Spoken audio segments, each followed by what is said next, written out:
Sir, एक तो इस सियासी बयानिए का ये भी हिस्सा है कि हम फ़ौज पे तनकीद नहीं करते, हम एक शख्स पे तनकीद करते हैं। तो हमारी तनकीद को या हमारा जो भी है उसको फ़ौज पे हमला, ये सिर्फ एक शख्स के बारे में है। तो इसकी वजाहत कर दीजिए कि क्या आप समझते हैं कि एक शख्स इदारे से अलग है, इदारा अलग है, एक शख्स अलग है।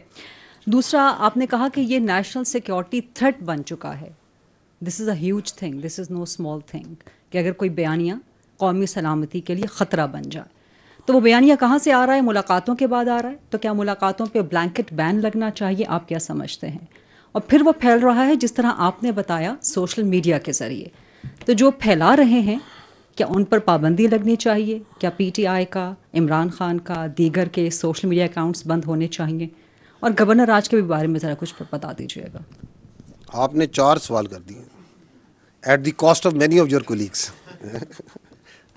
अच्छा, तो let me you allow me some time also to give you answer. जो आपके दूसरा और तीसरा सवाल है, जिसमें आप कहते हैं कि मुलाकातों पे बयान पाबंदी लगनी चाहिए, और आपने क्या कहा कि इसको जो है सोशल मीडिया बैन कर देना चाहिए, और आपने कहा कि पाबंदी लग जानी चाहिए, जो भी हो। मैं दोबारा, I think it is very much similar to जो मालिक भाई ने सवाल किया था। देखिए, it is not for the army to decide. This is again part of the narrative. ये फौज यहाँ बंद कमरों में फैसला करती है और कहती है ये कर देंगे। We are talking openly, communicating with you very openly. This is what the it is, this is what is black and white which we are seeing, you are seeing, the world is seeing, any objective mind can सी।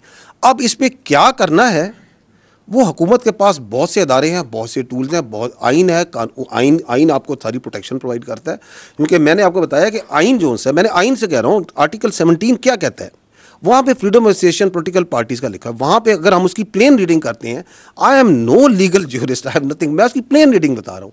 वो ये कहता है कि form of कि आपको association की political parties बनाने की इजाज़त है, लेकिन किसी ऐसी चीज़ की पॉलिटिक्स की इजाज़त नहीं जो कि सिक्योरिटी और इंटेग्रिटी ऑफ स्टेट के खिलाफ हो। कहता है या नहीं कहता है?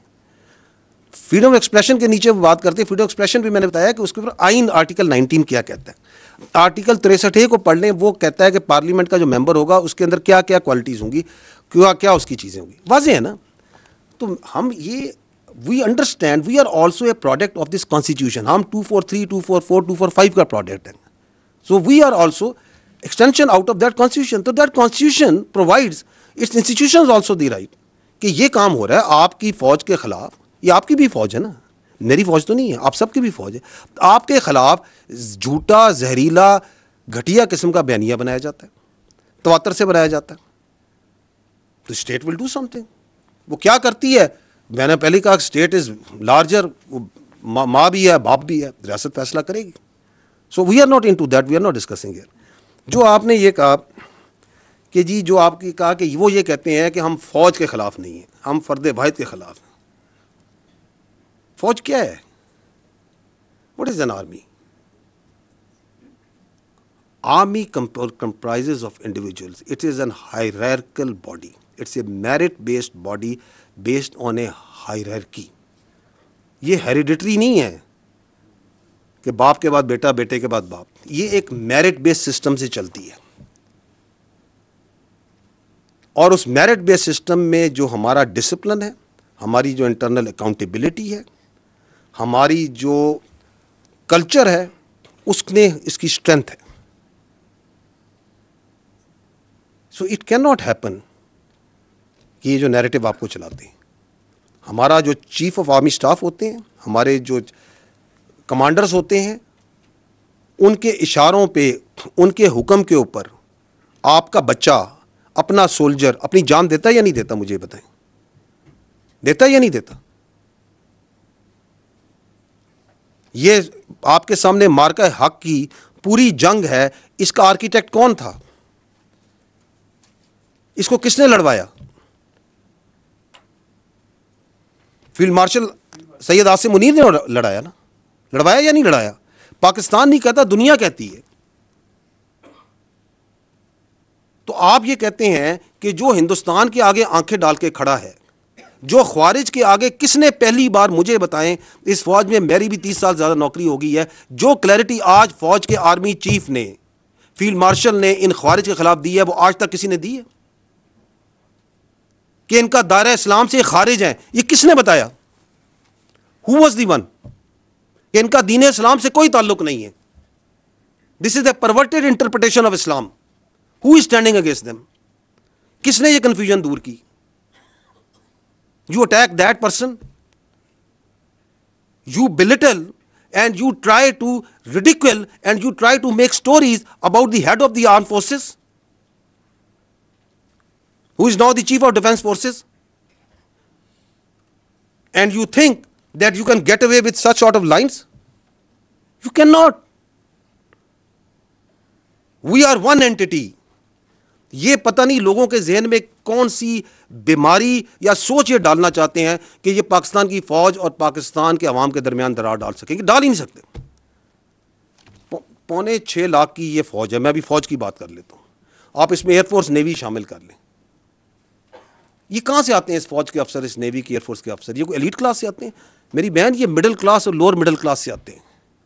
कोई क्लर्क का बच्चा है, कोई किसी आपके फील्ड मार्शल, एक स्कूल टीचर के बच्चे हैं, कोई किसी शहीद का बच्चा है, कोई किसी फौजी अफसर का बच्चा है, कोई किसी दुकानदार का बच्चा है, किसी के वाले साहब यहाँ पे सुजुकी लोडर चलाते होंगे। यहाँ से आते हैं ये बच्चे, पूरे पाकिस्तान से आते हैं। हम इस अवाम से आते हैं।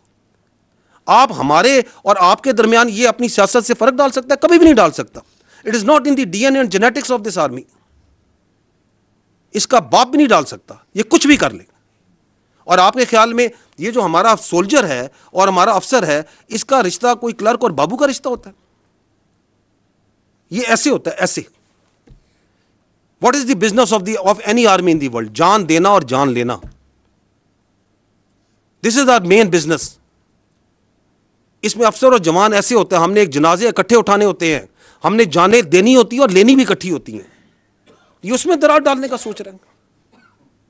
और उसके अंदर ये मजे का खेज बात कि मैं तो ये इसके बारे में बात कर रहा हूं, उसके बारे में बात कर रहा हूं। बात कौन हो तुम? होते कौन है ये बात करने वाले? भेजो अपनी औलाद को इस फौज में, उनको तो तुमने बाहर रखा हुआ है, भेजो इस फौज में और खड़ा करो ख्वारिज के आगे, खड़ा करो हिंदुस्तान के आगे जिनकी तुम सहूलतकारी कर रहे हो। That is why we say you can fool some of the people all the time, all of the people some of the time, but not all the people all the time. ये वक्त ख़त्म हो गया अभी।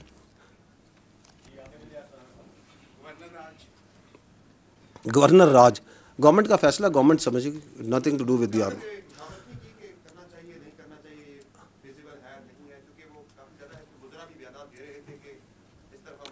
देखिए, मैं आपसे ये अर्ज़ कर रहा हूँ कि हमारा काम है अपना पर्सपेक्टिव देना।